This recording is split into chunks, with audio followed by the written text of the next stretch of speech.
नमस्ते, आप सभी का बहुत-बहुत स्वागत है हमारे चैनल में।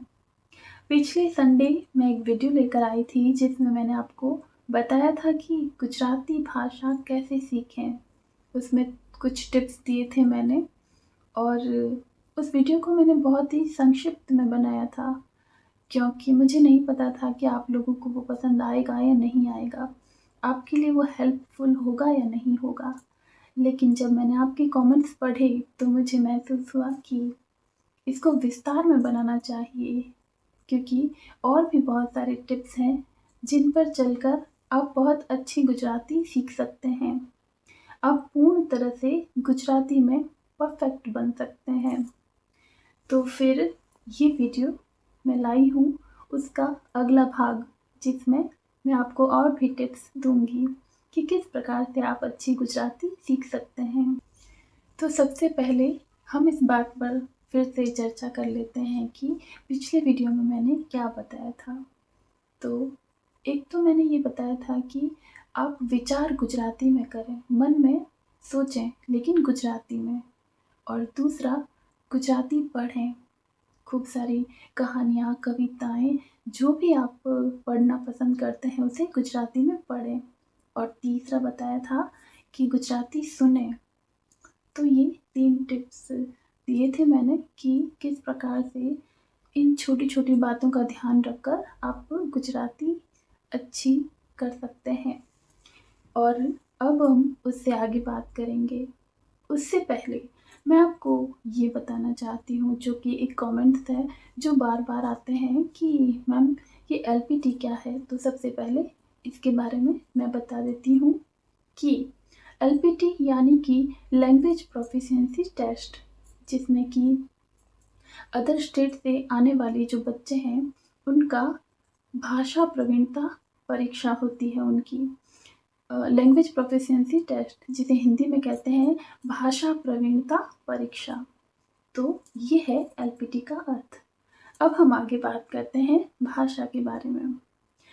तो एक तो सबसे पहले मैं आपको ये बताना चाहती हूँ कि आप थोड़ा-थोड़ा भाषा को रटने का प्रयास कीजिए क्योंकि मैंने ये महसूस किया है कि हम अगर परफेक्ट गुजराती अगर सीखना चाहते हैं तो सबसे पहले जब हम कुछ नहीं जानते हैं उसके बारे में तो हमारे लिए रटने की जो विद्या है वो बहुत ही हेल्पफुल रहती है। उससे हम भटकते नहीं हैं, हम सही और परफेक्ट गुजराती बोल पाते हैं। तो मैं आपको यही सलाह दूँगी कि शुरू में आप गुजराती रटिए, उसे मुख ज़ुबानी कर लीजिए, उसे इतना याद कर लीजिए उन शब्दों को, उन वाक्यों को जो बार-बार प्रयोग हो रहे हैं और उन्हें जब आप रट लोगे तो आप खुद महसूस करोगे कि आप बहुत अच्छे से गुजराती बोल पा रहे हैं। तो सबसे पहली बात ये है कि रटना सीखिए।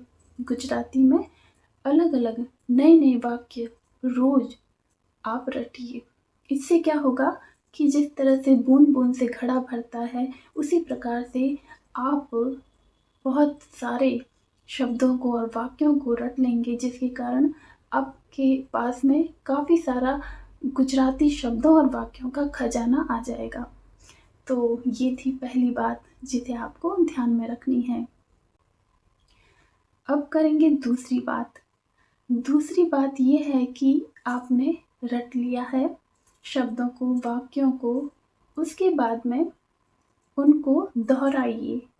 काँच के आगे खड़े होकर बातें कीजिए खुद से। जो आपने रटा है उसे बोलिए, उसका अभ्यास कीजिए और इस प्रकार से कीजिए कि जैसे आपके सामने कोई खड़ा है और आप उसे समझा रहे हैं। तो ऐसा करने से आपका बोलने का अभ्यास बढ़ेगा। तो ये भी बहुत ही ज़रूरी है। उसके बाद में आपको लिखना है। जो भी आप बोल रहे हैं उसे लिखिए और परीक्षण कीजिए कि मैंने इनमें क्या गलतियाँ की हैं। उनका सुधार कीजिए और बोलने के साथ-साथ लिखना भी शुरू कीजिए। रोज़ाना कम से कम 3 से 4 पेज लिखिए। मन की भावनाओं को लिखिए, जो रटा है वो लिखिए, जो मन में आए वो लिखिए, पर लिखिए, क्योंकि लिखना बहुत ही ज़रूरी है। अगर आप एक भाषा को पूरी तरह से सीखना चाहते हैं तो उसे बोलना, पढ़ना, लिखना, समझना सब कुछ आना चाहिए। तो आप लिखना शुरू कीजिए। उसके बाद में आप कठिन शब्दों को एक लिस्ट बनाइए, उसमें कठिन शब्द लिखिए और उन्हें एक पर्ची पर लिखिए और अपने पास रखिए। और जब आप फ्री हो, आप फालतू में कहीं बैठे हो, समय ऐसे ही ज़ाया हो रहा है, तो उस समय उसे निकालिए और पढ़िए। कहने का तात्पर्य ये है कि आपके पास में थोड़ा सा भी समय अगर मिलता है तो उसे गुजराती सीखने में लगा दीजिए। अगर आप एक स्टूडेंट हैं, आपके लिए ये एलपीटी का टेस्ट देना बहुत ज़रूरी है, तो आपको अपना समय उसे देना होगा भाषा को। और किसी भी लक्ष्य की तरफ आप अगर आगे बढ़ते हैं तो अपने समय का सदुपयोग आपको करना पड़ेगा। हर समय उसके बारे में चिंतन करना ही होगा, उस पर काम करना होगा। तो आप ये काम कीजिए। और लास्ट में मैं ये कहना चाहूँगी कि जब आपका पढ़ने का मन नहीं हो और आप बिल्कुल शांत बैठना चाहें तो उस समय आप गुजराती भजन सुनें, क्योंकि गुजराती भजन जब आप सुनेंगे तो आपको बहुत ही सुकून महसूस होगा, क्योंकि गुजराती भजन बहुत ही अच्छे होते हैं। तो जब आप उन्हें सुनेंगे तो भाषा भी अच्छी होगी, उन शब्दों के मतलब आपको समझ में आने लगेंगे। क्योंकि किसी भाषा को समझने के लिए बहुत ही सरल तरीका है कि आप उस भाषा के भजन सुनिए, गीत सुनिए। तो ये सबसे सरल तरीका है।